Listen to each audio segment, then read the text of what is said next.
So this one's actually kind of hard. This is going to be different for every single person. We all have different laws to follow based on who we are. Let me give you an example. Leviticus 19:9, when you reap the harvest of your land. See, this commandment is only for farmers. If you don't have land to reap, this one doesn't apply to you. Then there's this one, you are not to crossbreed different kinds of animals. If you don't breed animals, this one's not for you. This is why it's hard to say what laws apply to everyone. I can give you a handful of commandments that everybody should be following, though. The rest is kind of up to you to study and interpret. But 1, keeping Sabbath when and how God asked us to. I have videos on this if you're curious. Also, the dietary laws.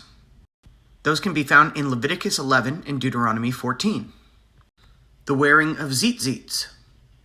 Those are tassels you put on the edges of your garment, and they remind you to keep the commandments of God. This can be found in Numbers 15:37.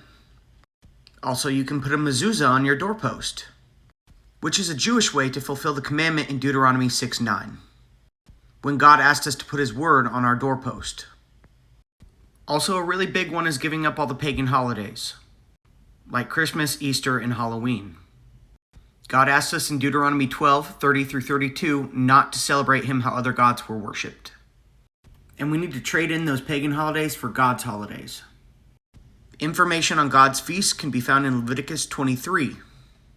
Also, if you go to YouTube, you can pull up 119 Ministries and watch their playlist called the Mo'adim, or God's Appointed Feasts. Those are some of the main commandments that everyone can do that most Christians don't do. And beyond that, make sure you're tithing. And I don't mean tithing like you've been brainwashed into thinking. Biblical tithing is feeding the poor, clothing the needy, taking care of the widows and orphans. It's not giving 10% of your paycheck to the church. And actually, while we're on this subject, let me show you a couple things. If you read the word, something becomes clear about prayers. God only listens to the prayers of the righteous and the prayers of the poor. Proverbs 28:9, one who turns his ear away from hearing the Torah, even his prayer is an abomination. Being obedient in faith makes you righteous. Then there's this in Psalm 69, for the Lord hears the poor. In Psalm 102, he shall regard the prayers of the destitute and shall not despise their prayer. Destitute means extremely poor. It's actually beautiful. In an apocryphal work called The Shepherd of Hermas, it says that God made the rich for the poor and the poor for the rich.